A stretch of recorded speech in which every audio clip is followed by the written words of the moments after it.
Hey everyone, I just wanted to talk to you about something that's been kind of occurring to me in my consciousness, or kind of coming up in my consciousness. It's about dragons. And, I am an intuitive, and I'm an intuitive painter, and so I have slowly been given a dragon over the course of time. And though I'm familiar with Eastern mythology and philosophy, I wanted to kind of share the progression with you and see what you guys think. So I started with this painting many years ago. I'm talking like 10 years ago, and so you can tell my skills have increased since then. So check this out. So here this one is, and it's personal to me to a certain degree, but it was about the idea around how the dragon is a spiritual symbol, and we master our own dragon by balancing and really empowering our chakra systems, and the light within us is the treasure itself. So the dragon is truly protecting that treasure that's within, and part of our path is to balance these chakras, but it's this shift that's happening on the planet, and the circles that are within this dragon, that Spirit's trying to communicate something very specific. And this new paradigm is within those circles, and it's really about this moving beyond surviving. Moving out of surviving is so important, just into creating the world in which we want it to be like, so consciously manifesting. I know that we use words like new earth and such, but really it's about just us in our hearts and in our light, creating a world that's compassionate and loving. And so anyways, many years later, this dragon came to me, and it was a very profound experience for me, because I'm channeling, and sometimes I have to shift to even allow the messages to come through. And that's why I'm such a huge advocate for me healing and for any channeler to heal, because otherwise it's going to be flagged with tons of biases and frequency limitations. So this painting, I had to cry myself through it a bit, and this is what came through. This painting's called Opening, and I believe it was connected to my past life in South America.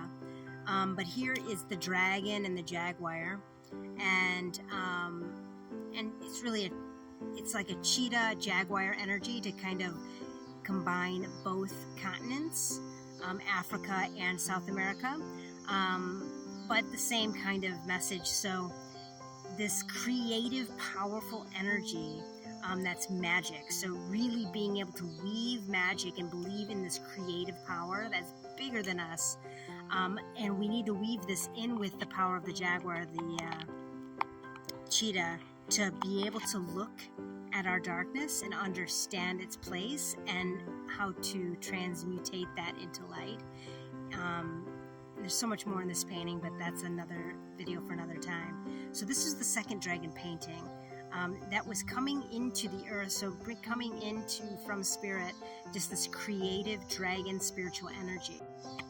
And that led to this painting many months later, and this was actually created at a retreat while the retreat was going on, so it was an encompassment of all of the attendees' energies, and another dragon came through, and it was about understanding the cycle of nature and owning our own power and the creative energy again, of course, but specifically in our first and second chakras.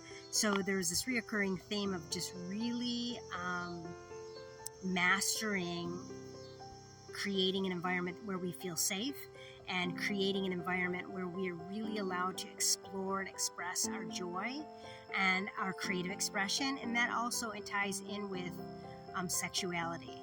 So much more in this painting. Obviously there's other videos for it, but I'm just trying to show you there's a couple more dragon paintings.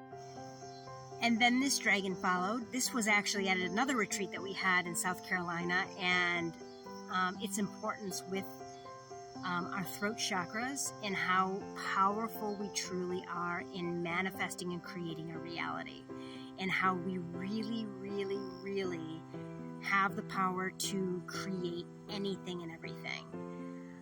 And it is using that breath of fire, right? And that passion.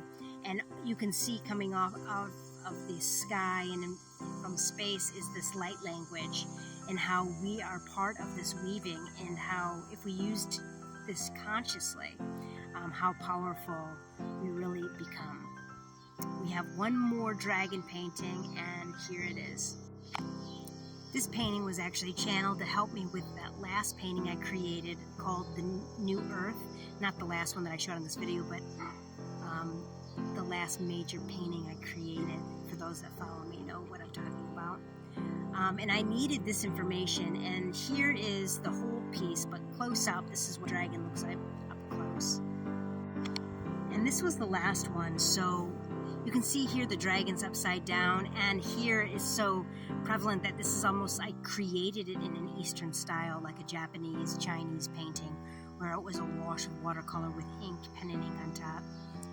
But this dragon's upside down, and in a way, it's partly about upside down, the paradox of that, like how things are seen a certain way, but the opposite is true. And so, overall, for those of you that have read the book, The Sophia Code, it really feels like this is such a powerful, powerful time. It's an integration of all religions. It's an integration of all of our parts, like no more compartmentalizing. We can't be who we really are just on the weekends, or be who we really are, with only a certain amount of people. It's about learning how to really heal and integrate all of our parts so we can beam our light really, really strong and fast and everywhere, to create this awakening. And that's in the light on the planet that it feels like it's missing, but it's not really missing. We're just in the birthing phase. So I hope you enjoyed the synopsis of dragons, and how they have been popping up in my paintings for the last several years, more and more. And I believe that it signifies such an important opening, and I want to hear what your thoughts are. What do you think the dragons mean?